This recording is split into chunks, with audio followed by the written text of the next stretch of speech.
అమ్మ కడుపులో కటిక చీకట్లో తల కిందకి కాళ్ళు పైకి పెట్టి 9 నెలలు పెరిగిన తరువాత తాను విసర్జించిన మలమూత్రములలోంచి పుట్టినటువంటి క్రిమికీటకములే కోమలమైన తన శరీరాన్ని కొరుకుతుంటే బాధపడలేక చిట్ట చివరికి ప్రసవమై తల్లి కడుపులోంచి బయటికి వచ్చినటువంటి శిశువు ఒక్కసారి 6 అడుగుల ఎత్తు ఉన్నటువంటి పెద్ద పెద్ద ఆకారాలు, దీపాలు, కాంతి, దానికి తోడు మాటలు ఇవన్నీ వినపడి శరీరావయవములు పనిచేయడం ఆగిపోయి మూత్రపిండాలు, గుండె మొదలైనటువంటివి కూడా ఆగిపోయే పరిస్థితి ఏర్పడితే అప్పుడు అమ్మ తొలి దైవమై ఆమె యొక్క స్థలము నుండి కోలోస్ట్రం అనబడేటటువంటి పసుపు పచ్చటి ఎరుపు రంగులో ఉన్న ముద్ద ఒక ద్రవం విడుదలవుతుంది. అది భగవంతుడు పెట్టినటువంటి ఒక గొప్ప వ్యవస్థ. ఏమీ తెలియనటువంటి పసిపిల్లవాడు అంత భయానక స్థితిలో అటువంటి ఆకారాలు, వెలుతురు చూసి భీతిల్లిపోతే లోపల ఉన్నటువంటి మలం గడ్డ కట్టేసి నల్లగా అయిపోయి, బ్లాక్ స్టూల్ అంటారట దాన్ని, నల్లగా అయిపోయి ఆ మలాన్ని విసర్జించడం చేతకాక హృదయ స్పందన కూడా ఆగిపోయే స్థితి ఏర్పడితే అప్పుడు పిల్లవాడికి గొప్ప స్వాంతన కలిగి కే మొదలైనటువంటి విటమిన్లతో కూడుకుని మళ్ళీ లోపల ఉన్న ప్రధానమైన అవయవాలన్నీ పనిచేసి గడ్డ కట్టినటువంటి మలం బయటికి వెళ్ళిపోయేటట్టుగా చేయగలిగిన శక్తి కలిగిన కోలోస్ట్రం అమ్మ యొక్క స్థనం నుంచి విడుదలవుతోంది. ఈ మాటలు నేను చెప్పట్లేదు. చాలా ప్రఖ్యాతమైనటువంటి ఒక గైనకాలజిస్ట్, ఒక డాక్టర్ గారు, రామాంజనేయులు గారని, వారు ఒక పుస్తకం రాశారు. ఆ పుస్తకం ఇంగ్లీష్లో ఉంది, మాతృదేవో భవ అని. ఆ పుస్తకంలో ఆయన వైద్యశాస్త్రాన్ని స్త్రీకి అన్వయం చేసి అసలు స్త్రీ అన్న ప్రాణి లేకపోతే ఈ సృష్టి లేదు, ఒకవేళ సృష్టి జరిగినా నిలబడే అవకాశం లేదు. తండ్రి కోట్లకు పడగలెత్తినవాడు కావచ్చు, గొప్ప అధికారి కావచ్చు, కానీ పుట్టినటువంటి పసిబిడ్డ ఆకలితో ఏడుస్తుంటే ఆ పసిబిడ్డకి పాలు పట్టగలిగినటువంటి శక్తి అమ్మకు ఒక్కదానికే ఉంటుంది. నేను ఈ బిడ్డని రక్షించుకోవాలి అన్న తాపత్రయం, ఆ తిరుగులేని ప్రేమ అమ్మకి మాత్రమే ఉంటుంది. అది కేవలం మనిషిలో కాదు. మీరు ఏ ప్రాణిని తీసుకోండి, కోడి గ్రద్దని చూస్తే హడిలిపోతుంది. అట్లాంటి కోడి తన గుడ్లని పొదిగి పిల్లల్ని చేసిన తరువాత ఆ పిల్లలు కొంచెం దూరం వెళ్ళి ఏదైనా తింటూ ఉంటే ఎక్కడ గ్రద్ద వచ్చి పిల్లల్ని తన్నుకుపోతుందో అని మెడ ఎత్తిపెట్టి ఆకాశం వంక చూస్తూ కొక్కొక్కొక్కొక్కొక్కొక్కొక్కొ అంటూ, ఒకవేళ గ్రద్ద వస్తే 2 రెక్కలు ఎత్తిపెట్టి పిల్లలన్నింటినీ రెక్కల కిందకి తెచ్చేసుకుని రెక్కలు ముడిచేసి కంఠం ఎత్తిపెట్టి ముందు నా కంఠాన్ని కోసేసి అప్పుడు నా పిల్లల్ని చెనకు అని గ్రద్దకి ఎదురు తిరుగుతుంది.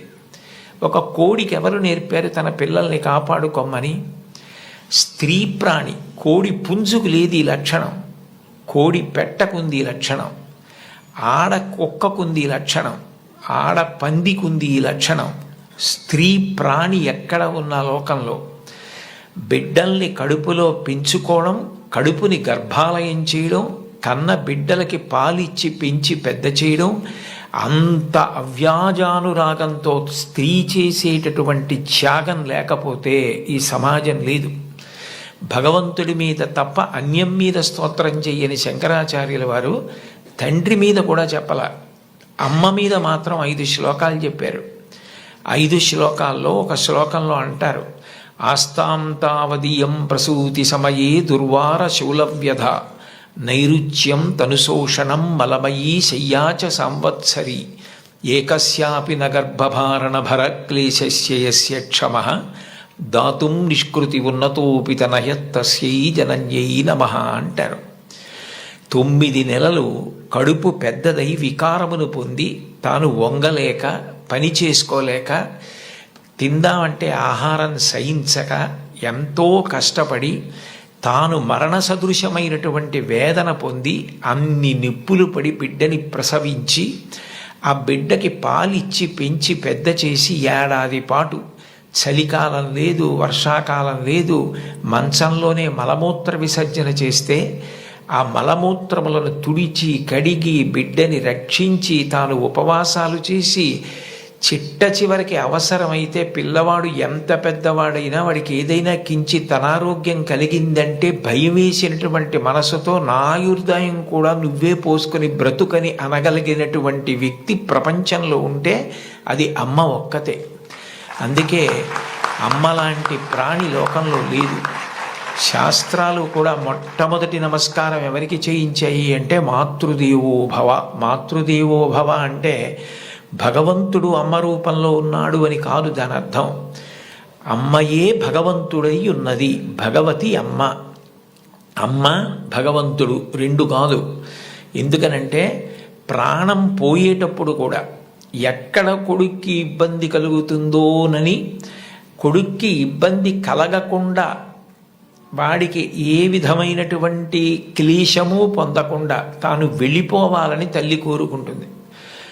సభలో చెప్పడం నాకు ఇష్టం లేదు, కానీ నేను ఉద్యోగం చేసిన రోజుల్లో నాతో పాటు ఉద్యోగం చేసినటువంటి ఒక వ్యక్తి తల్లి, ఆమెకి గుండె నొప్పి వస్తోందని తెలిసినా కొడుక్కి చెప్తే ఎక్కడ కొడుకు వైద్యానికి తీసుకెడతాడో, ఎక్కడ కొడుక్కి చాలా డబ్బైపోతుందో, ఆడపిల్లలు పెళ్లికి ఎదిగొచ్చారు, మగపిల్లలు చదువుకుంటున్నారని చెప్పడం మానేసి కొడుకు నిద్రపోవడానికి వెళ్ళిపోతుంటే పిలిచి ఒక్కసారి ఇలా కూర్చొని ఒళ్ళో తల పెట్టుకుంటానని, ఒళ్ళో తల పెట్టుకుని నేను నిద్రపోయిన తర్వాత నువ్వు వెళ్ళి పడుకో అని అంటే ఆవిడ ఉద్దేశ్యం ఏంటంటే ఆవిడ శాశ్వత నిద్రలోకి వెళ్ళిపోతోంది.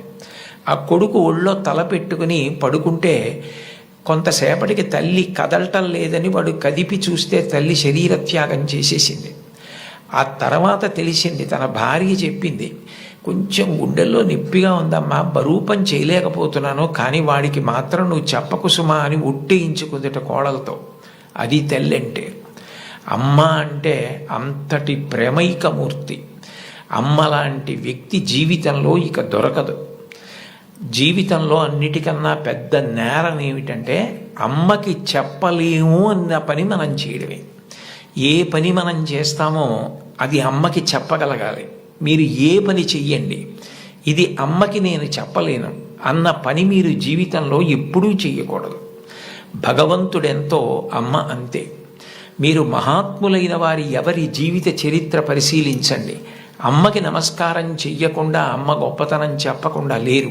అంటే అమ్మని గౌరవించడం నేర్చుకోండి. అమ్మకి నమస్కారం చెయ్యండి. మీరు పాఠశాలకి వచ్చేటప్పుడు అమ్మకి నమస్కారం చేసి రావడం మీకు అలవాటైతే మీ అమ్మగారి కన్నా మీకు అత్యంత ప్రేమతో ఆశీర్వచనం చెయ్యగలిగిన వ్యక్తి ఈ సృష్టిలో వేరొకరుండరు. ప్రాణం పోయేటప్పుడు కూడా మీరు వృద్ధిలోకి రావాలని కోరుకునే ఏకైక వ్యక్తి ఎవరైనా ఉంటే తల్లి ఒక్కతే. అంత గొప్పది అమ్మ. లోకంలో తల్లిని మించిన దైవం లేదు. మీరు జీవితంలో ఎప్పుడైనా అమ్మ నువ్వేం చేశావని అడిగితే, మీరు అమ్మకి చెప్పలేని స్థితి కలిగితే, మీరు చేసిన పని మీ అమ్మగారికి మీరు చెప్పలేకపోతే అంతకన్నా ఆత్మద్రోహం ఇంకొకటి లేదు. మీరు ఏది చేసినా మీ అమ్మగారికి చెప్పగలగాలి. ఇది నేను మా అమ్మకి చెప్పలేను అన్న పని చెయ్యకండి. మీరు ఒకవేళ తప్పు చేసినా మిమ్మల్ని క్షమించడానికి సిద్ధంగా ఉండే మొదటి వ్యక్తి ఈ ప్రపంచంలో ఎవరైనా ఉంటే అమ్మే. అమ్మకి చెప్పకుండా ఉండకండి. అమ్మ ఒకవేళ మిమ్మల్ని దెబ్బలాడి ఇక పైన ఇట్లా చెయ్యకు అంటే ఇక మళ్ళీ ఆ తప్పు చెయ్యకండి. మీరు పిల్లలు కాబట్టి ఒకసారి చెయ్యొచ్చు ఎప్పుడైనా, కానీ పొరపాటు జరిగినా మీ అమ్మగారికి చెప్పండి, వద్దంటే మాత్రం చేయకండి.